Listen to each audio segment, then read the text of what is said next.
Hey everybody, it's Kelly. Want to talk to you today about some basic eyebrow information. Just want to give you some tips and tricks for your eyebrows. Before I get started, I want to make sure you know that this is all about you and your preference and what makes you feel beautiful. I'm going to tell you a few things that I think or some things that I've read and other people say, but this is all about what feels good to you and what makes you feel good. So I'll give you some pointers. Use them or don't use them. I don't care. They're your eyebrows. Okay, first of all, let's talk about color. You want to, with your eyebrows, try to get pretty close to your hair color. They do not have to match. You can go a little darker. I would not go lighter than your hair color.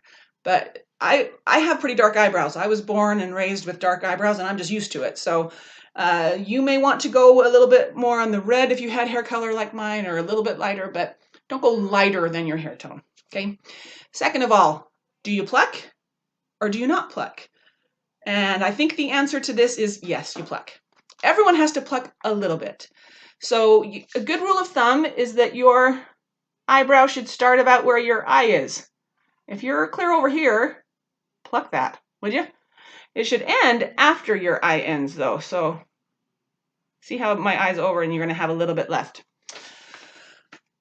We all get strays kind of down here and stuff. You're gonna wanna pluck those. If it's super painful to pluck, try plucking right out of the shower and use ice, whatever can help you get through that. But you probably do need to pluck.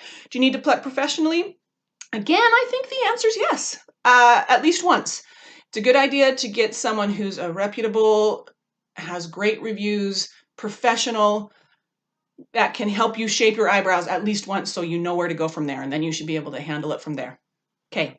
Secondly, let's talk about some things you can do. If you feel like your eyebrows are low and you want a little bit of a lift, when you color in your eyebrows, focus more on going above where your hairline is. Not so much down below, but you're going to kind of go a little bit above with the color, and that will kind of give you a facelift. If you need to thicken your thin brows, again, you're going to start here. The thickest part should be here in the inner, and then feel free, don't be afraid to go beyond where your eyebrows end with the color to bring it out here. It's totally fine. And then if you already have full eyebrows, kind of like I do, all you probably need to do is color in where it's a little bit sparse, and then you should be good to go. And then let's talk a little bit about shapes. I have this great book here that's going to show some of the different shapes of eyebrows. So you've got the rounded eyebrow, which softens your features, and it's beautiful for a heart-shaped face. Angled and soft angled are very similar. It has kind of a little facelift benefit to it.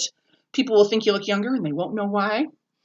The curved one's interesting to me. This is what it says, your eyebrow defaults to a thoughtful expression or more professional. And it says that it's really flattering on just about everybody. And that makes me want to try it. I've never tried it, so I'm gonna. And then if you have a really long oval face, a flat brow will help kind of round out your face a little bit.